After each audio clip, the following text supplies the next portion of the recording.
Hello students, welcome to जीवन classes. आज का यह जीके आपके लिए इम्पोर्टेंट्स है। जो स्टूडेंट्स वनडे एग्ज़ाम की तैयारी कर रहे हैं, ऑल एग्ज़ाम के लिए यह जीके आपका इम्पोर्टेंट होगा। तो स्टार्ट करते हैं आज की वीडियो। पहला क्वेश्चन है आपके पास, विजय स्तंभ कहाँ स्थित है? विजय स्तंभ कहाँ स्थित है? बताइए स्टूडेंट्स, विजय स्तंभ कहाँ पर स्थित है? ऑप्शन है आगरा, चंडीगढ़, दिल्ली, चित्तौड़गढ़। ये चार ऑप्शन है आपके पास। चार ऑप्शन में से एक सही है जो आपको बताना है। तो विजय स्तंभ कहाँ स्थित है? यदि आप ऑप्शन नंबर डी को टिक कर रहे हैं तो ऑप्शन नंबर डी आपका बिल्कुल सही होगा। ऑप्शन हो जाएगा ऑप्शन नंबर डी। विजय स्तंभ चित्तौड़गढ़ में स्थित है। नेक्स्ट है, भारत में किस राज्य में सबसे बड़ा रेलवे नेटवर्क है? भारत में किस राज्य में सबसे बड़ा रेलवे नेटवर्क है? ऑप्शन है आपके पास झारखंड, उत्तराखंड, उत्तर प्रदेश, नालंदा। ये चार ऑप्शन है आपके पास। सही ऑप्शन आपको बताना है। कमेंट करके बताइएगा। जो स्टूडेंट्स इस क्वेश्चन का आंसर जानते हैं वो कमेंट कीजिएगा। झारखंड, उत्तराखंड, उत्तर प्रदेश, नालंदा में ऐसा कौन सा राज्य है जिसमें सबसे बड़ा रेलवे नेटवर्क है? तो स्टूडेंट्स हम आपको बता दें तो वह राज्य है उत्तर प्रदेश। ऑप्शन नंबर सी आपका बिल्कुल करेक्ट आंसर होगा। उत्तर प्रदेश भारत का ऐसा राज्य है जिसमें सबसे बड़ा रेलवे नेटवर्क है। नेक्स्ट क्वेश्चन है, क्रोनी मुद्रा किस देश से संबंधित है? क्रोनी मुद्रा किस देश से संबंधित है? तो बताइएगा सभी, क्रोनी मुद्रा किस देश से संबंधित है? भारत, चीन, पाकिस्तान या स्वीडन?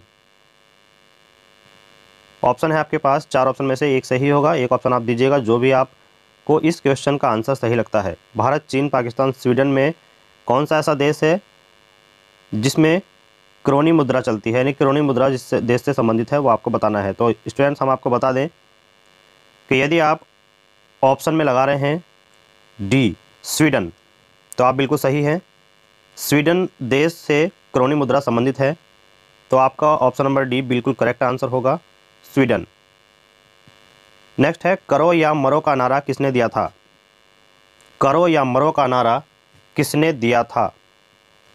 तो करो या मरो का नारा दिया था, चार ऑप्शन है आपके पास, सुभाष चंद्र बोस, महात्मा गांधी, आदित्यनाथ ठाकुर, पोषण दास। चार ऑप्शन आपके पास है।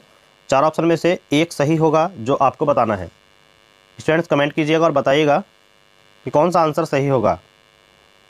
चार ऑप्शन है, सुभाष चंद्र बोस, महात्मा गांधी, आदित्यनाथ ठाकुर, पोषण दास। हम आपको बता दें कि आपका सही option option number B Mahatma Gandhi. करो या मरो का नारा इन्होंने दिया था महात्मा गांधी। तो ऑप्शन नंबर बी आपका बिल्कुल करेक्ट आंसर होगा। नेक्स्ट है, हड़प्पा सभ्यता के सिक्कों पर किस मोहर का प्रयोग किया गया था? हड़प्पा सभ्यता के सिक्कों पर किस मोहर का प्रयोग किया गया था? बताइएगा वह कौन सी मोहर है इन चारों में से जिसमें हड़प्पा सभ्यता के सिक्कों पर प्रयोग किया गया था? ऑप्शन है हाथी दांत, भेड़िया दांत, गेंडा सील या फिर कबूतर। स्टूडेंट्स बताइएगा। चार ऑप्शन है आपके पास, चारों में से एक सही है। तो हड़प्पा सभ्यता के सिक्कों पर किस प्रकार की मोहर का प्रयोग किया गया था? तो वह मोहर थी, ऑप्शन नंबर सी आपका सही होगा, गेंडा सील। ऑप्शन नंबर सी गेंडा सील, यही ऑप्शन आपका सही होगा। हड़प्पा सभ्यता के सिक्कों पर जो मोहर थी वो गेंडा सील की प्रयोग की गई थी। नेक्स्ट क्वेश्चन है, मनरेगा कब शुरू किया गया था? मनरेगा कब शुरू किया गया था? ऑप्शन है 2004, 2006, 2009, 2005। आपको सही आंसर बताना है स्टूडेंट्स। सही आंसर चुनिएगा और इन चार ऑप्शन में से सही आंसर टिक कीजिएगा। कमेंट कीजिएगा और बताइएगा कि मनरेगा कब शुरू किया गया था, 2004 में, 2006 में, 2009 में या 2005 में। तो हम आपको बता दें, यदि आप ऑप्शन नंबर बी लगा रहे हैं 2006 तो आप बिल्कुल सही हैं। ऑप्शन नंबर बी आपका बिल्कुल करेक्ट आंसर होगा, 2006। ठीक, चलिए। 2017 में दूसरा सबसे बड़ा पेट्रोलियम उत्पादक देश कौन सा था? 2017 में दूसरा सबसे बड़ा पेट्रोलियम उत्पादक देश कौन सा था? ऑप्शन है भारत, रूस, चीन, थाईलैंड। बताइएगा। ये चारों ऑप्शन आपके पास है। चारों ऑप्शन में से आपको एक ऑप्शन चुनना है जो सही होगा। तो स्टूडेंट्स कमेंट कीजिएगा, 2017 में दूसरा सबसे बड़ा पेट्रोलियम उत्पादक देश कौन सा था? भारत, रूस, चीन, थाईलैंड। तो आपका सही आंसर हो जाएगा ऑप्शन नंबर बी, रूस। रूस आपका 2017 में दूसरा सबसे बड़ा पेट्रोलियम उत्पादक देश था। तो ऑप्शन नंबर बी है रूस, ध्यान रखिएगा। नेक्स्ट है, ताजमहल के निर्माण में कितना समय लगा था? स्टूडेंट्स ये आप सभी लोग जानते होंगे कि ताजमहल के निर्माण में कितना समय लगा था। यदि आप जानते हैं तो आप आंसर कीजिएगा 50 साल, 20 साल, 10 साल, 15 साल। इन चारों ऑप्शन में से एक ऑप्शन सही है। यदि आपको पता है तो आप कमेंट कीजिएगा इस क्वेश्चन का सही आंसर क्या होगा। जल्दी से कमेंट कीजिएगा सभी लोग, ताजमहल के निर्माण में कितना समय लगा था। तो स्टूडेंट्स हम आपको बता दें कि ताजमहल का निर्माण 20 साल में हुआ था। तो 20 साल ऑप्शन है आपके ऑप्शन नंबर बी में, 20 साल यानी कि 20 ईयर में आपका ताजमहल का निर्माण हुआ था। ऑप्शन नंबर बी आपका बिल्कुल सही आंसर होगा।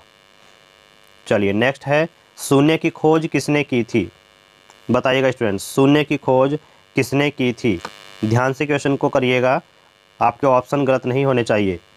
चलिए बताइएगा, शून्य की खोज किसने की थी?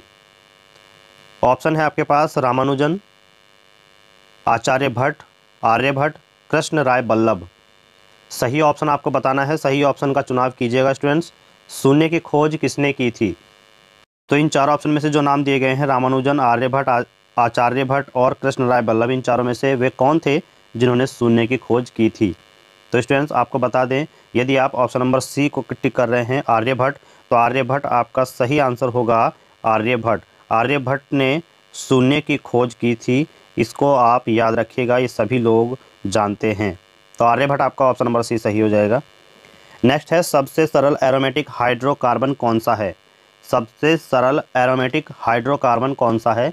जो स्टूडेंट्स साइंस से होंगे वो 100% इसका आंसर जानते होंगे, ठीक है।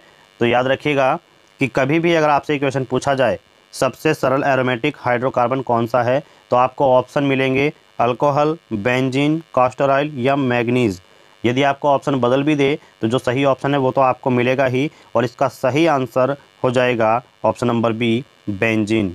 तो बेंजीन आपको जहाँ पर भी दिखाई दे तो ध्यान रखिएगा, सबसे सरल एरोमेटिक हाइड्रोकार्बन बेंजीन है। ऑप्शन नंबर सी सही हो जाएगा, sorry option number B, benzene. याद रखिएगा, बेंजीन सबसे सरल हाइड्रोकार्बन यानी कि एरोमेटिक हाइड्रोकार्बन है, इसको याद रखिए। बॉल पेन का आविष्कार किसने किया था? बॉल पेन, देखिए बॉल पेन जो हम चलाते हैं, एक जेल पेन होता है, एक बॉल पेन होता है। तो हमने पूछा बॉल पेन का आविष्कार किसने किया था? बॉल पेन का आविष्कार करने वाले इन चारों में से कोई एक हैं। तो चार ऑप्शन आपके सामने दिखाए गए हैं, John player, John Singham, John bond या कार्ल मार्ग। बताइएगा, ये कार्ल मार्क है, इसको ध्यान रखिएगा। तो आप बताना है आपको कि बॉल पेन का आविष्कारक इन चारों में से कौन है। तो बॉल पेन के आविष्कारक हैं option number C, John Bond. यदि आप ऑप्शन नंबर सी को टिक किए हैं तो आप बिल्कुल सही हैं, राइट आंसर आपका होगा option number C, John Bond. Next है, पक्षियों का अध्ययन कहा जाता है? पक्षियों का अध्ययन कहा जाता है, बताइएगा पक्षियों का अध्ययन क्या कहलाता है? Ornithology, corniology, biology, astrology. तो आपको बताना है पक्षियों का अध्ययन क्या कहलाता है, ऑर्निथोलॉजी, कॉर्नियोलॉजी, बायोलॉजी या एस्ट्रोलॉजी। तो याद रखिएगा स्टूडेंट्स, पक्षियों के अध्ययन की यदि बात करें तो हमारे पास ऑप्शन नंबर ए इसका सही हो जाता है, और ऑप्शन नंबर ए है ऑर्निथोलॉजी। ऑर्निथोलॉजी, ऑर्निथोलॉजी पक्षियों का अध्ययन कहलाता है। ऑप्शन नंबर ए आपका बिल्कुल सही आंसर होगा, ऑप्शन नंबर ए को लॉक कीजिए। नेक्स्ट है, लोकटक झील। लोकटक झील किस राज्य में स्थित है? तो याद रखिएगा, लोकटक झील जब भी आपसे पूछा जाए तो आपको ऑप्शन मिलेंगे मणिपुर, राजस्थान, झारखंड, केरल। मणिपुर, राजस्थान, झारखंड, केरल। तो आप इसको ध्यान रखिएगा कि कभी भी अगर आपको लोकटक झील के बारे में पूछा जाए तो आपको याद रखना है मणिपुर। क्या याद रखना है? मणिपुर आपको याद रखना है। ऑप्शन नंबर ए आपका बिल्कुल सही आंसर होगा, मणिपुर।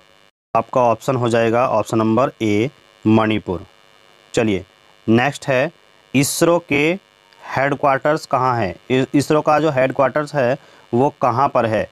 तो ऑप्शन आपके पास है झारखंड, लखनऊ, बेंगलुरु या इटावा। इन चारों ऑप्शन में से आपको एक ऑप्शन चूज़ करना है जो इस ऑप्शन का करेक्ट आंसर होगा। और आई होप कि आप सभी लोग जानते होंगे कि इसरो के हेडक्वार्टर्स कहाँ पर है। इसरो का हेडक्वार्टर्स है दोस्तों, इसरो का headquarters option number C Bangalore. Bangalore में इसरो का हेडक्वार्टर्स है, याद रखिएगा। तो ऑप्शन नंबर सी इसका सही आंसर होगा, इसरो का हेडक्वार्टर्स। और इसरो की फुल फॉर्म यदि आपसे पूछे तो इसको याद रखिएगा, इसरो की फुल फॉर्म होती है Indian Space Research Organisation. Students याद रखिएगा, लिख लीजिएगा कहीं को कि Indian Space Research Organisation ISRO की फुल फॉर्म है। आई से होता है इंडियन, एस से होता है स्पेस, आर से होता है रिसर्च और ओ से होता है ऑर्गेनाइजेशन। तो इसको याद रखिएगा, इंडियन स्पेस रिसर्च ऑर्गेनाइजेशन। हम कई बार बता चुके हैं अभी में, तो आप इसको कहीं पर लिख लीजिएगा। नेक्स्ट आपके पास है, भारत का सबसे छोटा राज्य कौन सा है। भारत का सबसे छोटा राज्य कौन सा है। तो स्टूडेंट्स, भारत का सबसे छोटा राज्य आपको 4 ऑप्शन मिलेंगे, उत्तराखंड, गोवा, मनाली, हरियाणा। इन 4 ऑप्शन में से आपको बताना है कौन सा ऑप्शन आपका सही होगा। उत्तराखंड, गोवा, मनाली, हरियाणा। तो आपके अगर ऑप्शन की बात करें तो भारत का सबसे छोटा राज्य, भारत का सबसे छोटा राज्य हो जाता है गोवा। ऑप्शन नंबर बी आपका बिल्कुल करेक्ट आंसर है, गोवा भारत का सबसे छोटा राज्य है। आपने जाना कि भारत का सबसे छोटा राज्य गोवा है। ऑप्शन नंबर बी बिल्कुल करेक्ट आंसर होगा, लॉक कीजिएगा। नेक्स्ट है, भारतीय संविधान में कितनी भाषाएं हैं। भारतीय संविधान में कितनी भाषाएं हैं। तो देखिए, भारतीय संविधान में भाषाओं की बात करी जाए तो आपको ऑप्शन सामने है 25, 22, 20, 19। तो भारतीय संविधान में कितनी भाषाएं हैं स्टूडेंट्स, जल्दी से कमेंट कीजिएगा और बताइएगा कि भारतीय संविधान में कितनी भाषाएं हैं। 25 भाषाएं, 22 भाषाएं, 20 या 19। हाँ बताइए जल्दी से। देखिए, जो स्टूडेंट्स ऑप्शन नंबर बी को टिक कर रहे हैं वो स्टूडेंट्स बिल्कुल सही हैं। ऑप्शन नंबर बी 22 भाषाएं आपके भारतीय संविधान में हैं। तो भारतीय संविधान में 22 भाषाएं हैं। ऑप्शन नंबर बी आपका बिल्कुल करेक्ट आंसर है, लॉक कीजिएगा ऑप्शन नंबर बी 22 भाषाएं। भारत का सबसे बड़ा राज्य कौन सा है। भारत का सबसे बड़ा राज्य कौन सा है। तो याद रखिए, उत्तर प्रदेश, झारखंड, गोवा, राजस्थान। आपको ये ऑप्शन मिलेंगे और आपको एक ऑप्शन चूज़ करना है जो इसका करेक्ट आंसर है, तो वह है राजस्थान। ऑप्शन नंबर डी आपका बिल्कुल सही आंसर कहलाएगा, राजस्थान। यदि आप ऑप्शन नंबर डी को लॉक कर रहे हैं तो बिल्कुल आप सही हैं, राजस्थान भारत का सबसे बड़ा राज्य होगा। नेक्स्ट है, भारत के 14वें प्रधानमंत्री कौन हैं। 14th प्रधानमंत्री। तो बताइएगा कि कौन है भारत के जो 14 नंबर पर प्रधानमंत्री बने हैं। बताइएगा, ऑप्शन है मनमोहन सिंह, नरेंद्र मोदी, सी रामकृष्ण राय और डी वल्लभ। तो बताइएगा कि भारत के 14वें प्रधानमंत्री कौन हैं। तो वह हैं नरेंद्र मोदी, जो इस वक्त भारत के प्रधानमंत्री हैं, नरेंद्र मोदी। तो भारत के 14 नंबर पर जो प्रधानमंत्री बने हैं वो है नरेंद्र मोदी। बी ऑप्शन आपका बिल्कुल सही होगा, लॉक कीजिए। नेक्स्ट है, हमारा राष्ट्रीय गान किसने लिखा था। बताइएगा, हमारा राष्ट्रीय गान किसने लिखा था। ऑप्शन है बंकिम चंद्र चटर्जी, रामनाथ, रघुनाथ दास, रविंद्रनाथ टैगोर। तो ये ऑप्शन आप सही जानते होंगे, जो सही है वही आप जो कमेंट में लिख रहे हैं जल्दी से लिखिएगा कमेंट में क्या ऑप्शन आपका सही होगा। हमारा राष्ट्रीय गान किसने लिखा है ये सभी को पता होना चाहिए, किसी का भी आंसर गलत नहीं होना चाहिए। हाँ देखिएगा, ऑप्शन नंबर डी बिल्कुल सही है। ऑप्शन नंबर डी बिल्कुल सही आंसर है, रविंद्रनाथ टैगोर। रविंद्रनाथ टैगोर आपका सही आंसर होगा। हमारा राष्ट्रीय गान किसने लिखा था, रविंद्रनाथ टैगोर ने। ऑप्शन नंबर डी लॉक कीजिएगा, ऑप्शन नंबर डी को। ऑप्शन नंबर डी आपका बिल्कुल सही आंसर है, करेक्ट है। दुनिया में 2020 से कौन सी वैश्विक महामारी चल रही है। तो देखिएगा, ये महामारी सभी को पता है, सभी के जो दिमाग में चर्चित है, सभी के सामने ये इस वक्त कोरोना महामारी जो है वो अपनी दस्तक दिए हुए है। तो याद रखिएगा 2020 से कौन सी वैश्विक महामारी चल रही है, तो वह है कोरोना। तो कोरोना को याद रखिएगा, 2020 से कौन सी वैश्विक महामारी चल रही है। कोरोना से रिलेटेड एग्जाम में कई क्वेश्चन पूछे जा रहे हैं, तो इस ऑप्शन को आप याद रखिएगा। कोरोना महामारी दुनिया में 2020 से चल रही है, ये वैश्विक महामारी के नाम से अब जानी जाती है। तो ये काफ़ी ज़्यादा पूछी जाती है एग्ज़ाम में। इससे कई क्वेश्चन हैं जो आपको और भी क्वेश्चंस जो मिलेंगे वो रिलेटेड वीडियो में मिल जाएंगे। भारत में पहला फ़ोन कब लॉन्च किया गया था? बताइएगा स्टूडेंट्स, भारत में पहला फ़ोन कब लॉन्च किया गया था? तो भारत में पहला फ़ोन कब लॉन्च किया गया था, इसको आप बताइएगा। तो बताइए स्टूडेंट्स, भारत का पहला फ़ोन कब लॉन्च किया गया था? तो 1920 में, 1990 में, 1995 में या 2001 में? तो भारत का पहला फ़ोन कब लॉन्च हुआ था? वह हुआ था 1995। ऑप्शन नंबर सी आपका बिल्कुल करेक्ट आंसर है। ऑप्शन नंबर सी 1995 में आपका भारत में सबसे पहला फ़ोन लॉन्च हुआ था। ऑप्शन नंबर सी को लॉक कीजिएगा। नेक्स्ट क्वेश्चन है, भारत में लाइसेंस प्राप्त करने की आयु क्या है? भारत में लाइसेंस प्राप्त करने की आयु क्या है? ऑप्शन है 15 वर्ष, 20 वर्ष, 25 वर्ष, 18 वर्ष। तो भारत में लाइसेंस प्राप्त करने की आयु आपको बतानी है। कमेंट बॉक्स में आपको लिखना है कि किस वर्ष तक भारत में लाइसेंस प्राप्त करने की आयु रखी गई है। 15 वर्ष, 20 वर्ष, 25 वर्ष या 18 वर्ष। तो याद रखिएगा स्टूडेंट्स, 18 वर्ष भारत में लाइसेंस प्राप्त करने की आयु है। 18 वर्ष। ऑप्शन नंबर डी को लॉक कीजिए। ऑप्शन नंबर डी आपका बिल्कुल सही आंसर होगा। नेक्स्ट क्वेश्चन है, महात्मा गांधी की हत्या कब हुई थी? महात्मा गांधी की हत्या कब हुई थी आपको बताना है। ऑप्शन है आपके सामने 30 जनवरी 1950, 30 जनवरी 1948, 25 जनवरी 1960 और 26 जनवरी 1950। तो आपको बताना है महात्मा गांधी की हत्या कब हुई थी। तो बताइए स्टूडेंट्स, महात्मा गांधी की हत्या कब हुई थी? 30 जनवरी 1950 को, 30 जनवरी 1948 को, 25 जनवरी 1960 को और 26 जनवरी 1950 को। तो याद रखिएगा स्टूडेंट्स, 30 जनवरी 1948 ऑप्शन नंबर बी बिल्कुल सही होगा। 30 जनवरी 1948 ऑप्शन नंबर बी आपका करेक्ट है। 30 जनवरी 1948 याद रखिएगा गांधी जी की हत्या हुई थी। नेक्स्ट है, भारत में कब पहली बार राष्ट्रीय आपातकाल घोषित किया गया था? भारत में कब पहली बार राष्ट्रीय आपातकाल घोषित किया गया था? ऑप्शन है 1960, 1961, 1971, 1962। तो स्टूडेंट्स याद रखिएगा, भारत में पहली बार राष्ट्रीय आपातकाल घोषित किया गया था, वह वर्ष था 1962। ऑप्शन नंबर डी आपका बिल्कुल करेक्ट आंसर है। 1962 में भारत में पहली बार राष्ट्रीय आपातकाल घोषित किया गया था। 1962 याद रखिएगा, 1962 को लॉक कीजिए, सही आंसर होगा। नेक्स्ट है, रिचर पैमाने पर निम्नलिखित में से किसको मापा जाता है? रिचर पैमाने पर निम्नलिखित में से किसको मापा जाता है? तो स्टूडेंट्स 4 ऑप्शन आपके सामने है, फिर से जवाब देना है आपको कमेंट में सही क्या होगा। आर्द्रता, तापमान, भूकंप, जल स्तर। तो रिचर पैमाने पर निम्नलिखित में से किसको मापा जाता है? आर्द्रता को, तापमान को, भूकंप को, जल स्तर को। जल्दी से कमेंट कीजिएगा स्टूडेंट्स, कमेंट कीजिएगा। कमेंट में आपको सही आंसर लिख देना है कि कौन सा इस क्वेश्चन का सही आंसर होगा। रिचर पैमाने पर निम्नलिखित में से किसको मापा जाता है? तो स्टूडेंट्स याद रखिएगा, यदि आप ऑप्शन नंबर सी को टिक कर रहे हैं तो ऑप्शन नंबर सी आपका बिल्कुल करेक्ट आंसर होगा, भूकंप को। तो रिचर पैमाने पर भूकंप को मापा जाता है, याद रखिएगा भूकंप को मापा जाता है, ठीक है, भूकंप। चलिए नेक्स्ट है, रणथंभौर चीता शरण स्थल कहाँ पर स्थित है? रणथंभौर चीता शरण स्थल, याद रखिए रणथंभौर चीता शरण स्थल कहाँ पर स्थित है?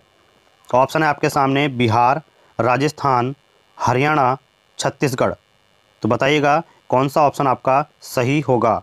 बताइएगा स्टूडेंट्स, इस क्वेश्चन का सही आंसर क्या होगा? रणथंभौर चीता शरण स्थल कहाँ पर स्थित है? ये क्वेश्चन काफ़ी बार परीक्षा में पूछा गया है। तो यदि आप ऑप्शन नंबर बी को लॉक कर रहे हैं, ऑप्शन नंबर बी राजस्थान, तो आपका बिल्कुल सही आंसर होगा option number B. Option number B को लॉक कीजिएगा, राजस्थान बिल्कुल सही आंसर है। रणथंभौर चीता शरण स्थल राजस्थान में पाया जाता है। भारत निम्नलिखित में से किसके उत्पादन में आत्मनिर्भर हो गया? भारत निम्नलिखित में से किसके उत्पादन में आत्मनिर्भर हो गया है? ऑप्शन है पीतल, तांबा, सोना, लोहा। तो स्टूडेंट्स बताइएगा कि भारत निम्नलिखित में से किसके उत्पादन में आत्मनिर्भर हो गया है। 4 ऑप्शन में से एक ऑप्शन सही होगा। जल्दी से कमेंट कीजिएगा स्टूडेंट्स, बताइएगा कि वह ऑप्शन क्या होगा। 4 ऑप्शन है पीतल, तांबा, सोना, लोहा, इसमें से किस पर है? तो यदि आप ऑप्शन नंबर डी को टिक कर रहे हैं लोहा, तो आपके सामने बिल्कुल सही आंसर होगा लोहा। लोहा यानी कि जिसको बोलते हैं आयरन। आयरन जो है भारत की आत्मनिर्भरता है। भारत निम्नलिखित में से किस पर इसके उत्पादन पर आत्मनिर्भर है, लोहे के उत्पादन पर आत्मनिर्भर हो गया है, जिसको हम बोलते हैं आयरन। लॉक कीजिएगा iron, D option. Next question है, वर्ष 2010 की फोर्ब्स 2000 सूची में भारत की कुल कितनी कंपनियां शामिल हैं? वर्ष 2010 की फोर्ब्स 2000 सूची में भारत की कुल कितनी कंपनियां शामिल हैं? कितनी कंपनियां हैं? 4 ऑप्शन हैं, 10, 20, 52, 56। तो वर्ष 2010 की फोर्ब्स 2000 सूची में भारत की कुल कितनी कंपनियां शामिल हैं? 10 कंपनियां, 20 कंपनी, 52 कंपनी या फिर 56 कंपनी। तो आपको बताना है कौन सा ऑप्शन इसका सही होगा। जल्दी से स्टूडेंट्स कमेंट कीजिएगा, ऑप्शन सही क्या होगा इसका। ठीक है, यदि आप ऑप्शन नंबर डी को टिक कर रहे हैं तो ऑप्शन नंबर डी आपका सही आंसर होगा 56। 2010 की फोर्ब्स 2000 सूची में भारत की कुल कितनी कंपनियां थी? 56। ऑप्शन नंबर डी आपका सही होगा, लॉक कीजिएगा ऑप्शन नंबर डी, 56 कंपनियां। बैटिंग ब्लॉक शब्दावली किस खेल से संबंधित है? बैटिंग ब्लॉक शब्दावली किस खेल से संबंधित है? ऑप्शन है क्रिकेट से, खो खो से, कबड्डी से, भागम भाग से। तो बताइएगा स्टूडेंट्स कि वह कौन सी खेल है जिसमें बैटिंग ब्लॉक शब्दावली संबंधित है। बैटिंग ब्लॉक शब्दावली किस खेल से संबंधित है? तो आपका ऑप्शन हो जाएगा ऑप्शन नंबर सी, कबड्डी। यदि आप ऑप्शन नंबर सी को लॉक कर रहे हैं तो आप बिल्कुल सही हैं, kabaddi, option number C. Batting block शब्दावली जो है वो कबड्डी से संबंधित है, सही हो जाएगा, ऑप्शन नंबर सी को लॉक कीजिए। नेक्स्ट है, नोबेल पुरस्कार कौन सा देश प्रदान करता है? नोबेल पुरस्कार कौन सा देश प्रदान करता है? ऑप्शन है चीन, स्वीडन, रूस, यूएसए। नोबेल पुरस्कार कौन सा देश प्रदान करता है? चीन, स्वीडन, रूस, यूएसए। तो आपके सामने ऑप्शन है 4 और इन ऑप्शन में आपका सही आंसर क्या होगा वो आपको कमेंट में जवाब देना है। तो बताइएगा सही आंसर क्या होगा। नोबेल पुरस्कार आपको डी ऑप्शन में दिया गया है यूएसए। तो यूएसए नोबेल पुरस्कार प्रदान करने वाला देश है, तो यूएसए नोबेल पुरस्कार प्रदान करता है। ऑप्शन नंबर डी आपका बिल्कुल सही आंसर होगा, यूएसए। नेक्स्ट है, अर्जुन अवार्ड किस क्षेत्र में प्रदान किए जाते हैं? अर्जुन अवार्ड किस क्षेत्र में प्रदान किए जाते हैं? युद्ध में, खेल में, राजनीति में या इनमें से कोई नहीं? आपको जवाब देना है स्टूडेंट्स, सही आंसर क्या होगा। अर्जुन अवार्ड किस क्षेत्र में प्रदान किए जाते हैं? युद्ध, खेल, राजनीति या इनमें से कोई नहीं? तो यदि आप ऑप्शन नंबर बी को टिक कर रहे हैं, ऑप्शन नंबर बी आपका बिल्कुल सही जवाब हो जाएगा, खेल। अर्जुन अवार्ड खेल के क्षेत्र में प्रदान किए जाते हैं, ऑप्शन नंबर बी आपका सही होगा, खेल। लॉक कीजिएगा, ऑप्शन नंबर बी सही आंसर है। नेक्स्ट है, सिंधु घाटी सभ्यता का बंदरगाह कहाँ पर था? सिंधु घाटी सभ्यता का बंदरगाह कहाँ पर था? ऑप्शन है लोथल, कर्नाटक, अंटार्कटिका या इनमें से कोई नहीं? आपको जवाब देना है स्टूडेंट, सिंधु घाटी सभ्यता का बंदरगाह कहाँ पर था? लोथल, कर्नाटक, अंटार्कटिका या इनमें से कोई नहीं? आपका सही जवाब हो जाएगा option number A, Lothal. Lothal में सिंधु घाटी सभ्यता का बंदरगाह था। आपका सही जवाब ऑप्शन नंबर ए करेक्ट हो जाएगा, लॉक कीजिए।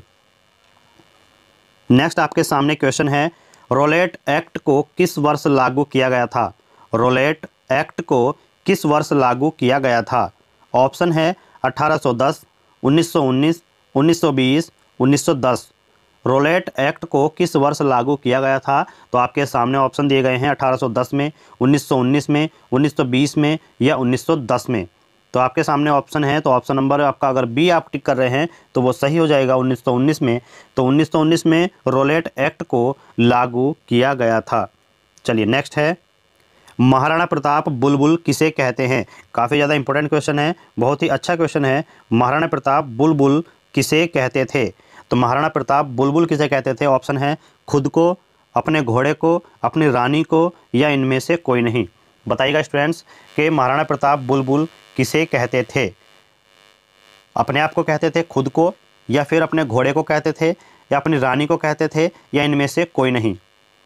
तो ध्यान रखिएगा, महाराणा प्रताप बुलबुल जो कहते थे वो अपने घोड़े को कहते थे। तो ऑप्शन नंबर बी इसका बिल्कुल सही आंसर होगा, बुलबुल कहते थे वो अपने घोड़े को। तो स्टूडेंट्स आप जो है समझ रहे होंगे कि अपनी रानी को कहते थे, नहीं, वह अपने घोड़े को बुलबुल नाम से पुकारते थे। तो महाराणा प्रताप बुलबुल अपने घोड़े को कहते थे, याद रखिएगा ऑप्शन नंबर बी आपका बिल्कुल सही आंसर हो जाएगा। अगला क्वेश्चन है, मरुस्थल मोजावे किस देश में स्थित है? मरुस्थल मोजावे किस देश में स्थित है? Option A USA, B Iran, C चीन, डी सऊदी अरब। तो आपको बताना है मरुस्थल मोजावे किस देश में स्थित है। देखिए, मोजावे मरुस्थल यह यूएसए में स्थित है, याद रखिएगा यूएसए, और यूएसए आपको दिया गया है ऑप्शन नंबर ए में, तो यूएसए ऑप्शन नंबर ए आपका सही आंसर होगा, ऑप्शन नंबर ए। ज्वालामुखी पर्वत माउंट पोपा कहाँ स्थित है? कहाँ स्थित है बताइएगा, कहाँ स्थित है ज्वालामुखी माउंट पोपा पर्वत? ऑप्शन है यूएसए, बी म्यांमार, सी इक्वाडोर, डी आइसलैंड। तो आपको बताना है माउंट पोपा पर्वत ज्वालामुखी कहाँ पर स्थित है। तो यह स्थित है म्यांमार में, बी ऑप्शन आपका सही होगा, म्यांमार में यह स्थित है। और याद रखिए कि माउंट पोपा पर्वत, ये जो माउंट पोपा पर्वत है इसी को हम दूसरे नाम से जानते हैं, जिसको बोलते हैं शांत ज्वालामुखी। क्या बोलते हैं? शांत ज्वालामुखी। याद रखिए, शांत ज्वालामुखी इसको बोलते हैं, माउंट पोपा पर्वत।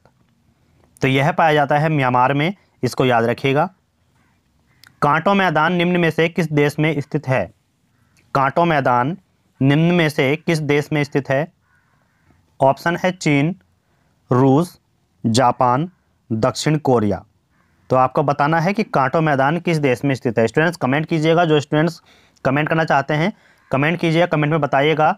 सभी स्टूडेंट्स से रिक्वेस्ट है कि एक बार वीडियो को शेयर जरूर कर दें। जो स्टूडेंट्स हमारे चैनल पर जुड़े हुए हैं वो वीडियो को शेयर कर दीजिएगा और वीडियो को लाइक करते हुए चलें, जिससे कि आपके लाइक करने से हमको मोटिवेशन मिले और हम आपके लिए ऐसी ही दमदार वीडियो आपके सामने लाते रहें।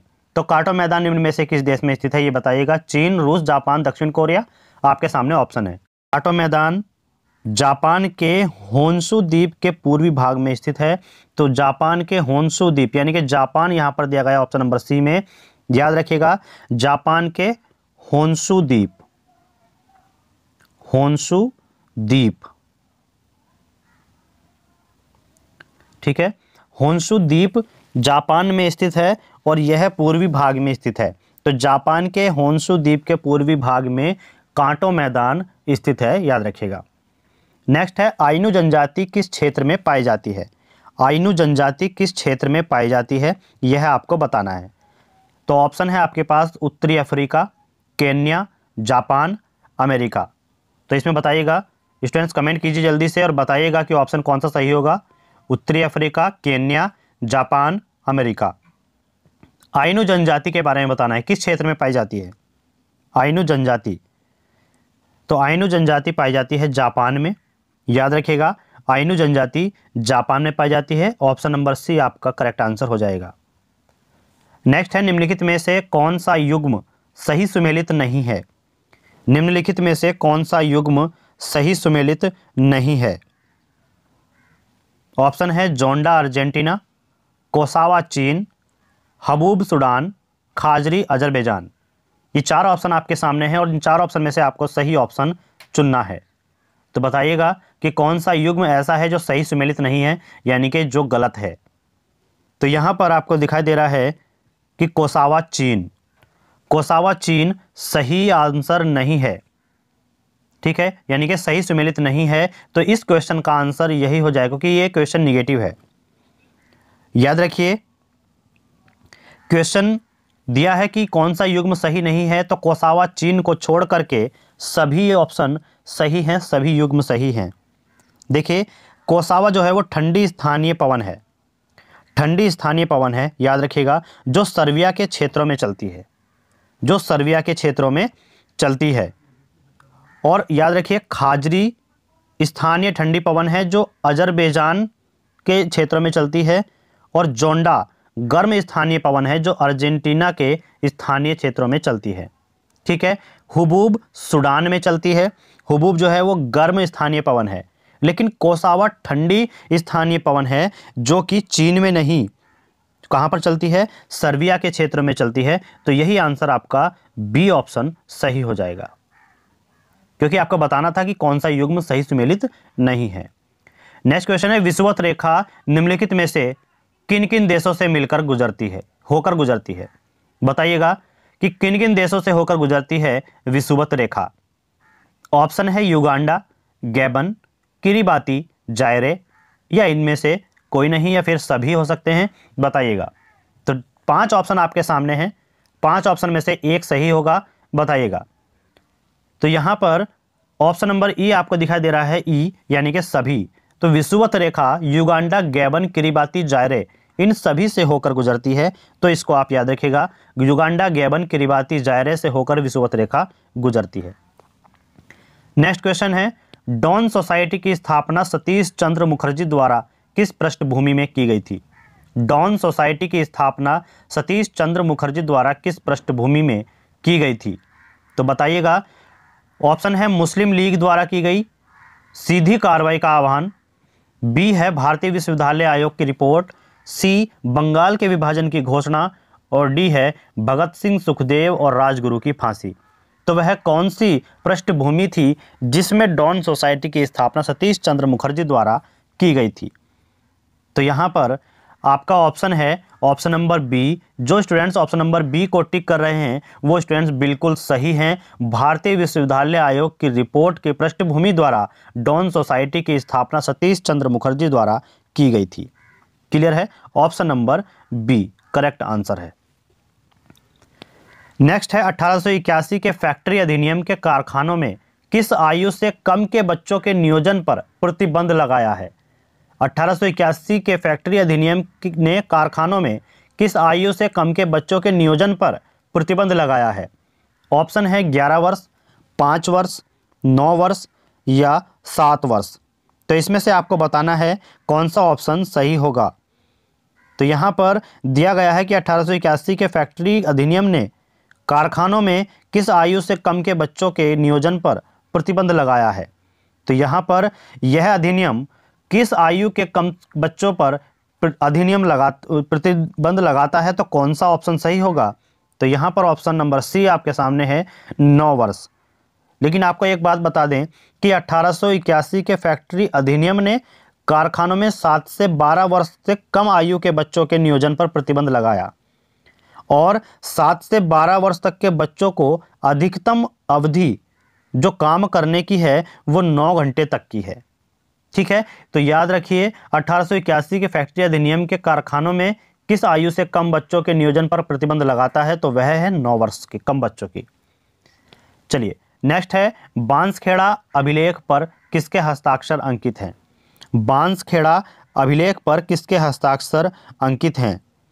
ऑप्शन है कृष्णदेव राय, बी ऑप्शन है हर्ष, सी है मिहिर भोज और डी है अमोघ वर्ष। तो याद रखिएगा बांसखेड़ा अभिलेख का संबंध जो है वो हर्षवर्धन से है, जिसको बोलते हैं हर्ष, यहाँ पर लिखा हुआ है। ठीक है, तो बांसखेड़ा अभिलेख का संबंध हर्षवर्धन से है, या फिर यह 628 और 629 एडी के मध्य हर्ष के 22वें शासन वर्ष के दौरान हुआ था। ठीक है, तो बांसखेड़ा अभिलेख पर हर्षवर्धन यानी कि हर्ष के हस्ताक्षर हैं। यात्री बारबोसा किस शासक के काल में आया था। यात्री बारबोसा किस शासक के काल में आया था। ऑप्शन है आपके पास कृष्णदेव राय, ये कृष्णदेव राय है, याद रखिएगा कृष्णदेव राय। ठीक है, तो कृष्णदेव राय ऑप्शन नंबर ए, बी है बाबर, सी शाहजहां और डी है देवसराय प्रथम। तो याद रखिएगा जो हमारे पास कृष्णदेव राय है और बाबर, शाहजहां और देवसराय प्रथम, ये यात्री बारबोसा के शासक के जो व्यक्ति हैं उनके नाम दिए गए हैं, लेकिन इनमें से कौन सा सही है वो आपको बताना है। तो यात्री बारबोसा किस शासक के काल में आया, वह आया था कृष्णदेव राय। किसके? कृष्णदेव राय के शासक काल में। और याद रखिए कि देवराय प्रथम, ये जो देवराय प्रथम है इसके काल में आया था निकोलो कोटी। याद रखिए निकोलो कोटी देवराय प्रथम के शासक काल में आया था। और कृष्णदेव राय इनके काल में आया था बारबोसा, जो हमने अभी बताया, ठीक। और यहां पर दिया गया है शाहजहां। शाहजहां के काल में जो आया था शासक यात्री वह था मनुची। मनुची यात्री इनके शासक काल में आया था, मनुची। तो याद रखिएगा सभी को, इनमें से 3 क्वेश्चन आपके बन रहे हैं। कृष्णदेव राय, इनके शासक काल में बारबोसा यात्री आया था, शाहजहां में मनुची, और देवराय प्रथम इसमें आया था निकोलो कोटी। ठीक है, चलिए। निम्नलिखित में से किसे धरकरी संप्रदाय का प्रमुख संत माना जाता है? निम्नलिखित में से किसे धरकरी संप्रदाय का प्रमुख संत माना जाता है? तो धरकरी संप्रदाय का प्रमुख संत है, देखिए नाम यहां पर दिए गए हैं, तुकाराम, शंकरदेव, नामदेव और रामदास। तो यहां पर यदि आपको हम बताएं कि रामदास जो है वह ऑप्शन सही होगा, क्योंकि रामदास को धरकरी संप्रदाय का प्रमुख संत माना जाता है। तो रामदास सही आंसर हो जाएगा, धरकरी संप्रदाय के प्रमुख संत। यदि बात करें नामदेव की, तो नामदेव ने वारकरी संप्रदाय की स्थापना की थी। नामदेव वारकरी, याद रखिएगा, नामदेव ने वारकरी संप्रदाय की स्थापना की थी। और इसी के साथ शंकरदेव, शंकरदेव ने वैष्णव और एक शरण संप्रदाय, शंकरदेव वैष्णव, याद रखिएगा, शंकरदेव है वैष्णव और एक शरण, एक शरण, इसको याद रखिएगा। वैष्णव और एक शरण, यह संप्रदाय शंकरदेव के ऊपर है, और नामदेव वारकरी से संबंधित है, और रामदास, रामदास जो है धरकरी संप्रदाय के प्रमुख संत माने जाते हैं। ठीक है, इनको याद रखिएगा। नेक्स्ट है, निम्न घटनाओं का सही कालक्रम क्या है? निम्न घटनाओं का सही कालक्रम क्या है? आपको बताना है कि यह चारों ऑप्शन में आपको जो भी घटनाएं दी गई हैं ये क्रमवार दी गई हैं, तो इनमें से सही क्रम कौन सा होगा ये आपको बताना है। ऑप्शन है ए सिपाही विद्रोह, संथाल विद्रोह, नील विद्रोह, दक्कन दंगे। बी ऑप्शन सिपाही विद्रोह, संथाल विद्रोह, दक्कन दंगे, नील विद्रोह। सी ऑप्शन है संथाल विद्रोह, सिपाही विद्रोह, दक्कन दंगे, नील विद्रोह। डी ऑप्शन है संथाल विद्रोह, सिपाही विद्रोह, नील विद्रोह और दक्कन दंगे। तो देखिएगा यहां पर यदि आपका ऑप्शन डी, आप ऑप्शन डी सही लगा रहे होंगे, तो ऑप्शन डी आपका बिल्कुल करेक्ट आंसर होगा, जिसमें पहले है संथाल विद्रोह, उसके बाद सिपाही विद्रोह, उसके बाद नील विद्रोह, उसके बाद है दक्कन दंगे। तो ऑप्शन नंबर डी आपका बिल्कुल सही आंसर होगा। और एक बार आपको बता दें कि संथाल विद्रोह कब हुआ। संथाल विद्रोह 1855 से 56, 55 से 56, और यहाँ पर सिपाही विद्रोह 57 और नील विद्रोह 60 और दक्कन दंगे 1874 और 75 में यहाँ पर बताए जाते हैं। तो ध्यान रखिएगा 74 से 75 दक्कन दंगे। तो संथाल विद्रोह 1855 से 56, 1857 में सिपाही विद्रोह, 1860 में नील विद्रोह और 1874 और 75 में दक्कन दंगे। तो यही आपका सही कालक्रम होगा। निम्नलिखित में से कौन सा तत्व सबसे पहले कृत्रिम रूप से उत्पादित किया गया था? तो निम्नलिखित में से कौन सा तत्व है जो कृत्रिम रूप से सबसे पहले उत्पादित किया गया था? ऑप्शन है नेपच्यूनियम, टेक्नीशियम, फ्रेंसियम, प्लूटोनियम। तो आपको 4 तत्व दिए गए हैं, इन 4 तत्व में से आपको सही ऑप्शन बताना है। तो देखिए टेक्नीशियम, टेक्नीशियम एक रासायनिक तत्व है, टेक्नीशियम एक रासायनिक तत्व है, और टेक्नीशियम का जो परमाणु भार है, परमाणु क्रमांक है, टेक्नीशियम का परमाणु क्रमांक जो होता है याद रखिएगा 43 होता है, परमाणु क्रमांक 43। और टेक्नीशियम कृत्रिम रूप से उत्पादित होने वाला प्रथम तत्व है। ठीक है, और यह है कब सर्वप्रथम निर्माण किया गया था? तो इस तत्व का सर्वप्रथम निर्माण हुआ था 1937 में। कब हुआ था? 1937 में। तो याद रखिएगा कि कौन सा ऐसा तत्व है जो सबसे पहले कृत्रिम रूप से उत्पादित किया गया था, तो वह है टेक्नीशियम, और इसका परमाणु क्रमांक होता है 43। और यह कब सर्वप्रथम जो तत्व उत्पादित किया गया था कृत्रिम रूप से, वह किया गया था 1937 में। क्लियर, इसको याद रखिएगा। देखिए नेक्स्ट क्वेश्चन है आपके पास, नोस्कापीन किससे प्राप्त होता है? नोस्कापीन किससे प्राप्त होता है? ऑप्शन है पोस्ता पॉपी से, बी ऑप्शन है इफेड्रा से, सी तुलसी से, डी गंध सफेदा यूकेलिप्टिस से। स्टूडेंट्स बताइएगा जल्दी से, ऑप्शन आप कमेंट में कीजिएगा क्या ऑप्शन आपका सही है। इस क्वेश्चन का ऑप्शन आपको सही बताना है, कौन सा ऑप्शन सही होगा। देखिए नोस्कापिन, नोस्कापिन जो है चिकित्सा रूप में प्रयोग किया जाता है, चिकित्सा की दृष्टि से यह महत्वपूर्ण है नोस्कापिन। तो सबसे पहले याद रखिएगा कि चिकित्सा के दृष्टिकोण से ये काफ़ी ज़्यादा इम्पोर्टेंट है, चिकित्सा, ठीक, ये चिकित्सा से रिलेटेड है और यह प्राप्त होता है पोस्ता पोपी से। याद रखिए पोस्ता पोपी से इसे प्राप्त किया जाता है नोस्कापिन, और यह चिकित्सा के क्षेत्र में काफ़ी ज़्यादा इंपॉर्टेंट है। तो ऑप्शन नंबर ए आपका बिल्कुल सही आंसर होगा, ऑप्शन नंबर ए। नेक्स्ट है आपके पास विटामिन B3 की कमी से होता है। तो कौन सा रोग विटामिन B3 की कमी से होता है, यह आपको बताना है। तो विटामिन B3 की कमी से कौन सा रोग होता है? ऑप्शन है जनन क्षमता में कमी, बालों का गिरना, तंत्र की गड़बड़ियां, डी ऑप्शन है पोलाग्रा। तो याद रखिए पोलाग्रा को एक नाम और दिया गया है जो है चर्मग्राह। क्या नाम है? चर्मग्राह। याद रखिए चर्मग्राह नाम है, ठीक है। जनन क्षमता की कमी, बालों का गिरना, तंत्र की गड़बड़ियां, पोलाग्रा, चर्मग्राह। तो इनमें से आप बताना है ऑप्शन नंबर कौन सा आपका सही होगा। तो याद रखिएगा जनन क्षमता की कमी, जनन क्षमता की कमी जो है यह होती है किससे? B7 विटामिन ई से, विटामिन ई से जनन क्षमता में कमी, विटामिन ई, ठीक है। तो ये तो नहीं है। बालों का गिरना अगर हम देखें तो बालों का गिरना ये होता है विटामिन B7, जिसको हम चर्म रोग भी कहते हैं। क्या कहते हैं? चर्म रोग, इसको चर्म रोग भी कहते हैं। बालों का गिरना चर्म रोग की कमी से चर्म रोग के कारण होता है और यह होता है विटामिन B7 की कमी से। और तंत्र में गड़बड़ियां, तंत्रिका तंत्र में गड़बड़ियां जो होती हैं वह होती हैं विटामिन B12 की कमी से। किसकी कमी से? Vitamin B12। तो यहां पर विटामिन B3 की कमी से जो होता है वो होता है पोलाग्रा यानी कि चर्मग्राह, विटामिन B3। तो ऑप्शन नंबर डी आपका बिल्कुल सही आंसर होगा, ऑप्शन डी को आप लॉक कीजिएगा। तो जो स्टूडेंट्स ऑप्शन डी लगा रहे हैं वो बिल्कुल सही हैं। इसी तरीके से आप क्वेश्चन को सॉल्व कीजिए। अधोलिखित युग्म में से कौन सही सुमेलित नहीं है? अधोलिखित युग्म, ये युग्म है, अधोलिखित युग्म में से कौन सही सुमेलित नहीं है? तो बताइएगा। ऑप्शन आपके सामने है पायरीन अग्निशामक, सल्फर डाइऑक्साइड अम्ल वर्षा, फ्रेऑन प्रशीतक, फुलरीन फ्लुओरीन युक्त बहुलक। तो अधोलिखित युग्म में जो आपके लिखे हुए युग्म हैं इनमें से कौन सुमेलित नहीं है, यानी कि इनमें से कौन सा ऐसा युग्म है जो गलत है? तो बताइएगा।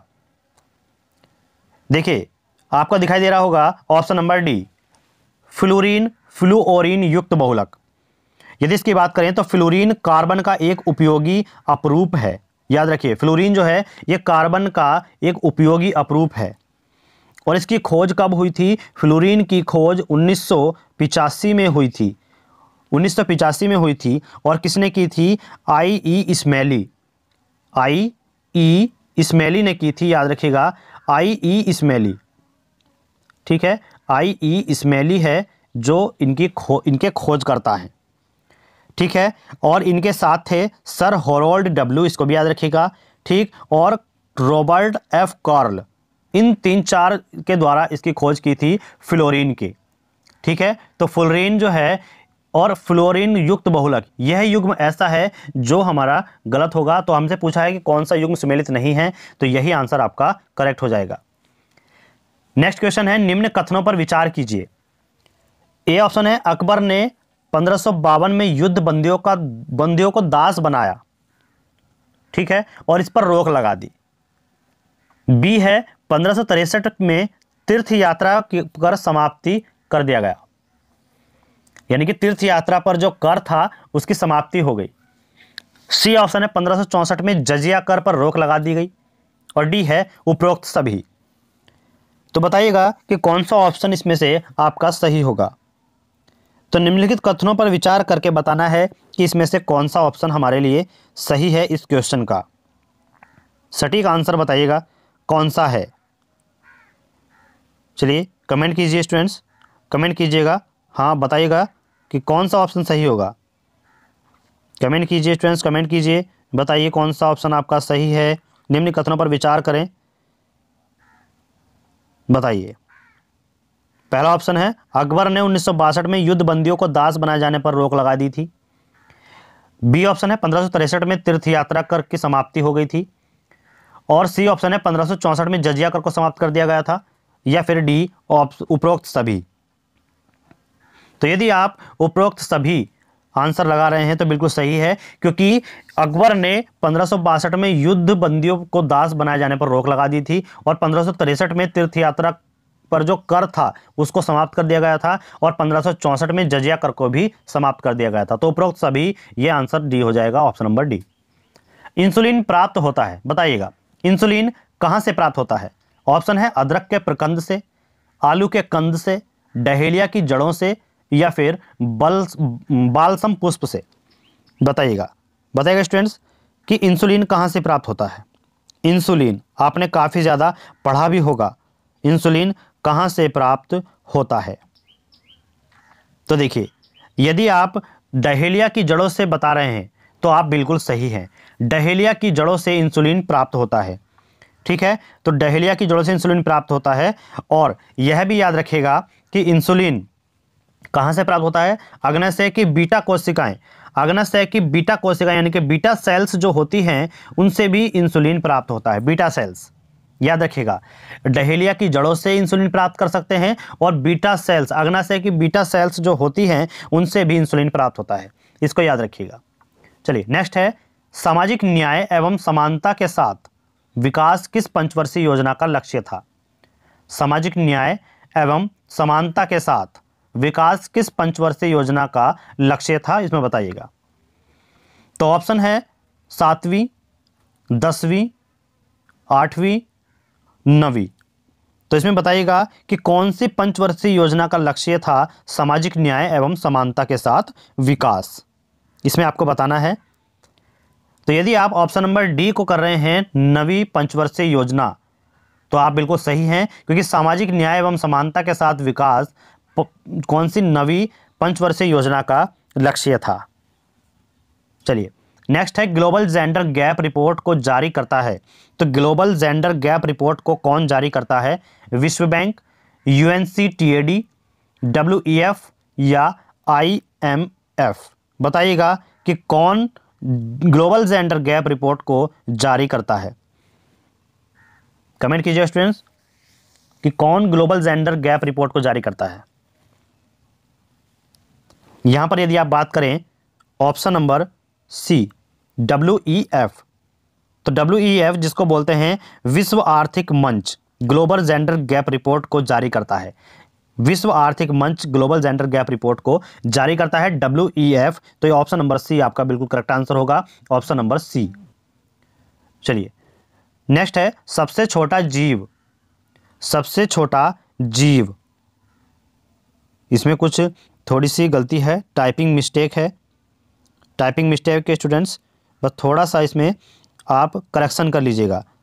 ठीक है, सबसे छोटा जीव, और ये जय ओ जो है ये है जो, सबसे छोटा जीव जो, सबसे छोटा जीव जो स्वयं विकास एवं प्रजनन करने में समर्थ है।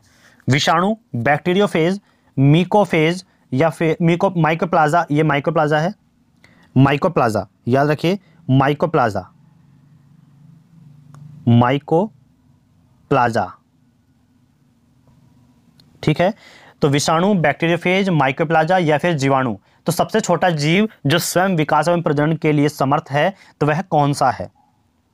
तो देखिए माइकोप्लाजा, माइकोप्लाजा ऐसा सबसे छोटा जीव है जो स्वयं विकास एवं प्रजनन करने में समर्थ होता है। ठीक है, तो माइकोप्लाजा याद रखिएगा, ये मिकोप्लाजा नहीं है, माइकोप्लाजा है। Option number C correct answer हो जाएगा। नेक्स्ट है, वर्ष 2017-18 में भारत के शीर्ष 5 आयात स्थल हैं, कौन सा है। सही क्रम बताना है, कौन से हैं। चीन, यूएसए, यूएई, सऊदी अरब, स्विट्जरलैंड। बी ऑप्शन है चीन, यूएसए, सऊदी अरब, यूएसए, सऊदी। सी अरब, यूएई, यूएसए, सऊदी अरब, स्विट्जरलैंड।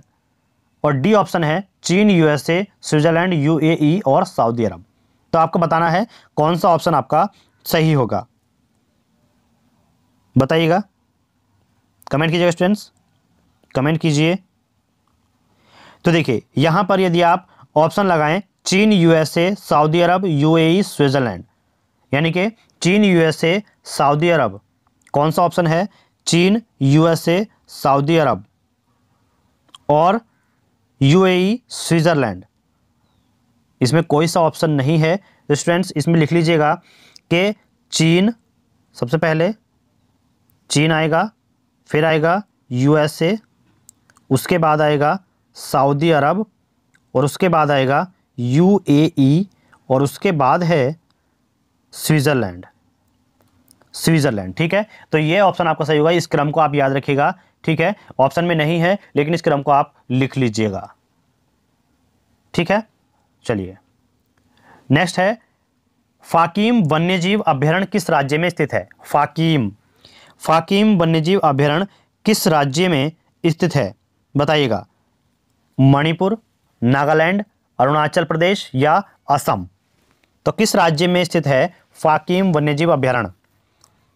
तो फाकीम वन्यजीव अभयारण्य नागालैंड में स्थित है और नागालैंड ऑप्शन नंबर बी में दिया गया है। तो ऑप्शन नंबर बी आपका बिल्कुल करेक्ट आंसर होगा। जो स्टूडेंट्स ऑप्शन नंबर बी को लगाए हैं वो स्टूडेंट्स बिल्कुल सही हैं, उनको जो है सही आंसर बिल्कुल टिक किया है। लाल पांडा परियोजना कब प्रारंभ हुई? लाल पांडा परियोजना कब प्रारंभ हुई? 1999, 1996, 1995, 1997?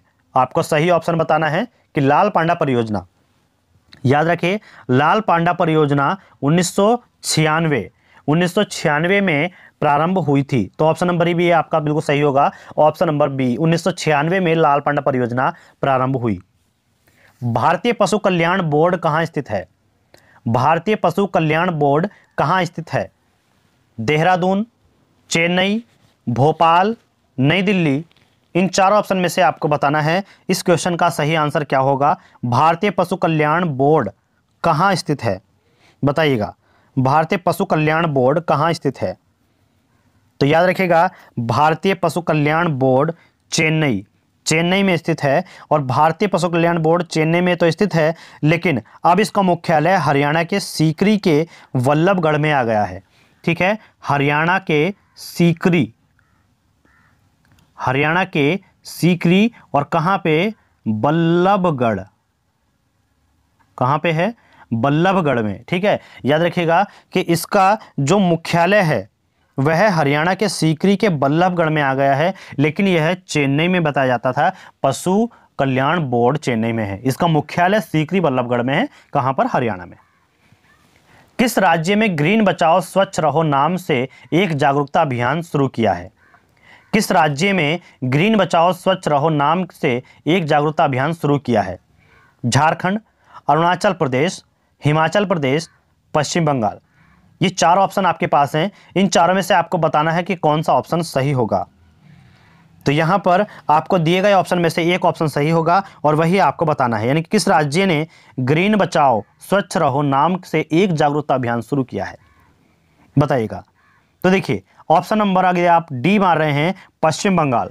तो ऑप्शन नंबर डी आपका बिल्कुल सही होगा, क्योंकि पश्चिम बंगाल ने ग्रीन बचाओ स्वच्छ रहो नाम से जागरूकता अभियान शुरू किया है।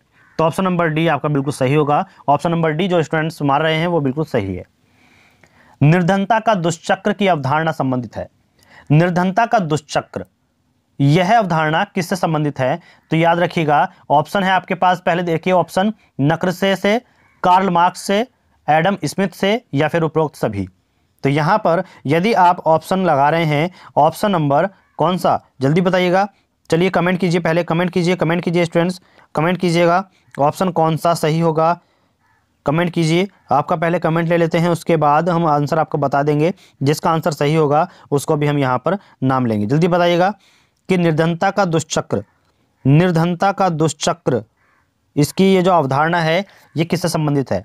तो देखिए नक्र से जो है इससे संबंधित है दुष्चक्र की अवधारणा, नक्र से, ठीक है। तो ऑप्शन ए बिल्कुल सही होगा। जो स्टूडेंट्स ऑप्शन ए मार रहे हैं वो बिल्कुल सही हैं, उनका आंसर बिल्कुल करेक्ट है। नेक्स्ट है हाल ही में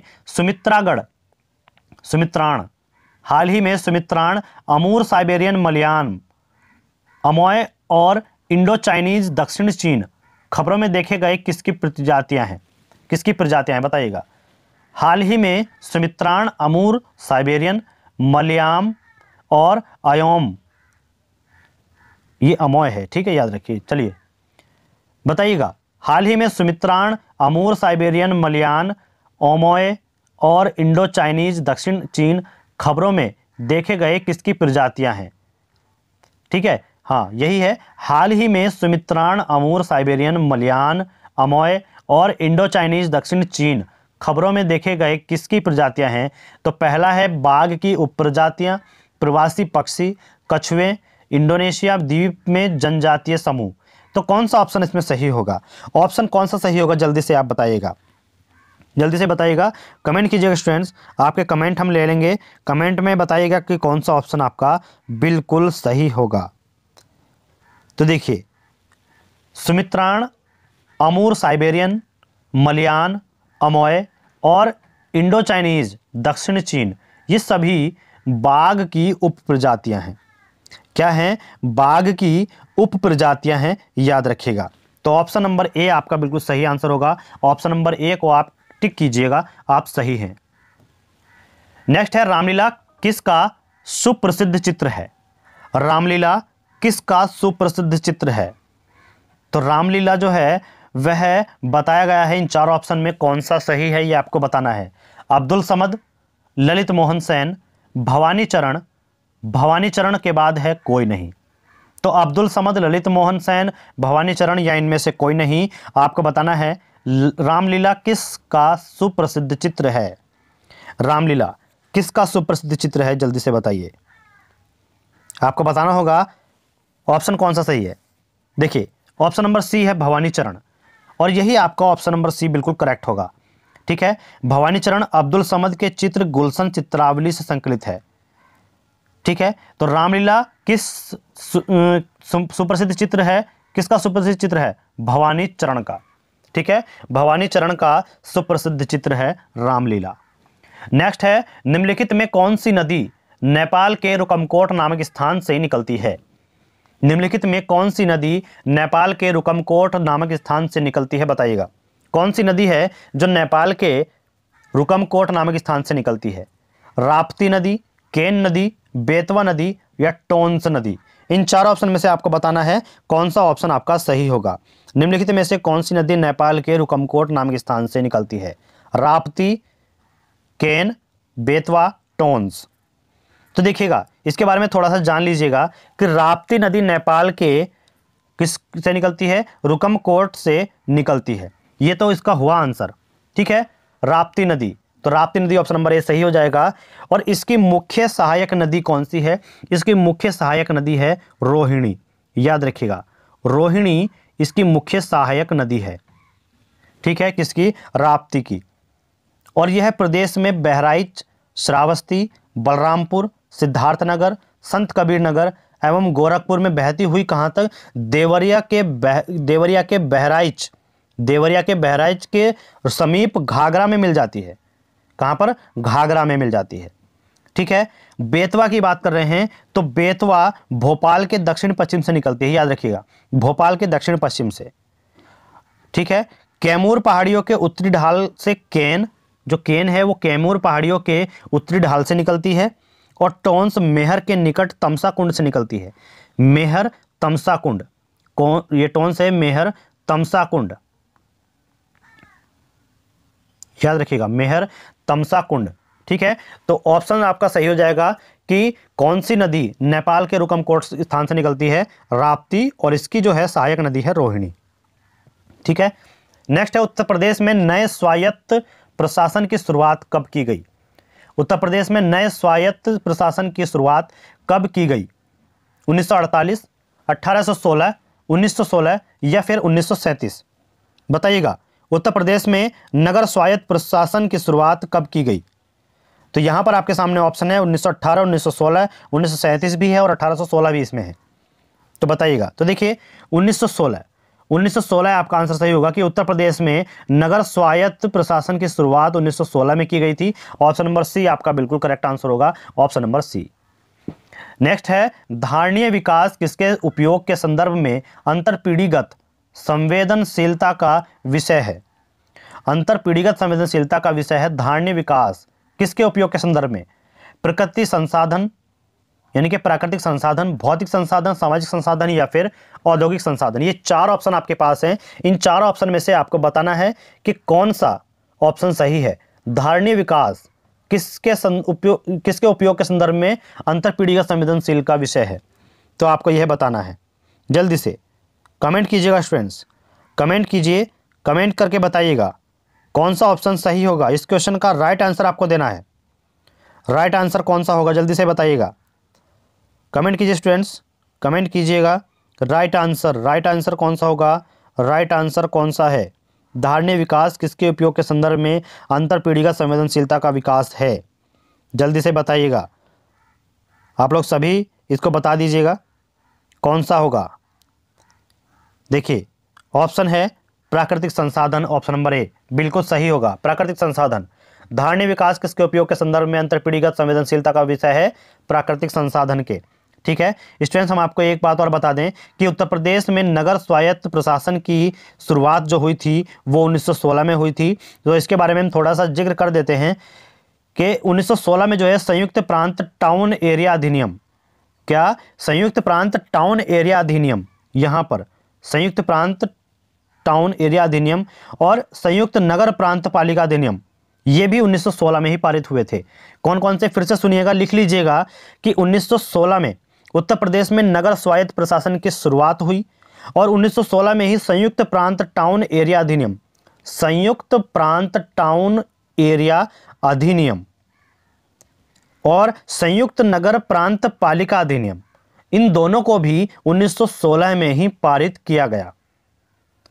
ठीक है, चलिए नेक्स्ट है पारिस्थितिकी तंत्र में उच्चतम पोषण प्राप्त स्तर है। पारिस्थितिकी तंत्र में उच्चतम पोषण प्राप्त स्तर है, बताइएगा कौन सा है पारिस्थितिकी तंत्र में? तो यहां पर ऑप्शन है शाकाहारी, अपघटक, सर्वाहारी और मांसाहारी। तो बताइएगा कौन सा ऑप्शन आपका सही होगा। तो इसमें आप याद रखिएगा कि पारिस्थितिकी तंत्र में उच्चतम पोषण प्राप्त स्तर है सर्वाहारी का। ठीक है, ऑप्शन नंबर सी सर्वाहारी, ध्यान रखिएगा। चलिए इस क्वेश्चन के बारे में बात करते हैं कि धारणीय विकास किसके उपयोग के संदर्भ में अंतरपीढ़ीगत संवेदनशीलता का विषय है? तो यह है प्राकृतिक संसाधन का। ठीक है, प्राकृतिक संसाधन का है तो प्राकृतिक संसाधन के धारणीय विकास के तहत वर्तमान की आवश्यकताओं के साथ साथ जो भविष्य में आवश्यकताएं हैं उनको भी ध्यान में रखा जाता है। ध्यान रखिएगा, धारणीय विकास जो प्राकृतिक संसाधन के संदर्भ में उपयोगी है उसमें हमें वर्तमान की आवश्यकताओं के साथ साथ भविष्य में आने वाली जो हमें आवश्यकताएं हैं उनका भी ध्यान रखा जाता है। और धारणीय विकास का मुख्य उद्देश्य क्या है? लिख लीजिएगा कि धारणीय विकास का मुख्य उद्देश्य पृथ्वी के प्राकृतिक संसाधनों का न्याय संगत उपयोग और उचित प्रबंध करना है। ठीक है, तो यह है धारणीय विकास का संदर्भ। ठीक है, नेक्स्ट है खाद्य श्रृंखला में मानव है। तो खाद्य श्रृंखला में मानव क्या है? एक निर्माता, केवल द्वितीयक उपभोक्ता, केवल प्राथमिक उपभोक्ता या प्राथमिक एवं द्वितीयक उपभोक्ता दोनों? बताइएगा खाद्य श्रृंखला में मानव क्या है? तो देखिएगा यदि आप ऑप्शन नंबर लगा रहे हैं, ऑप्शन नंबर डी प्राथमिक एवं द्वितीयक उपभोक्ता, प्राथमिक एवं द्वितीयक उपभोक्ता, तो आप बिल्कुल सही हैं। क्योंकि उपभोक्ता जो है 3 प्रकार के होते हैं, प्राथमिक, द्वितीयक और तृतीयक, जिनमें खाद्य श्रृंखला में मानव को जो है प्राथमिक और द्वितीयक दोनों में रखा गया है, प्राथमिक एवं द्वितीयक उपभोक्ता। चलिए ये थे हमारे पास क्वेश्चन जो आपके लिए आज इस वीडियो में मिले हैं। सभी इंपॉर्टेंट हैं, बार बार परीक्षा में पूछे जाने वाले क्वेश्चन हैं। इन क्वेश्चनों को आप फिर से देख लीजिएगा, आपके सही तरीके से याद होने चाहिए, सभी को इन क्वेश्चनों का पता होना चाहिए।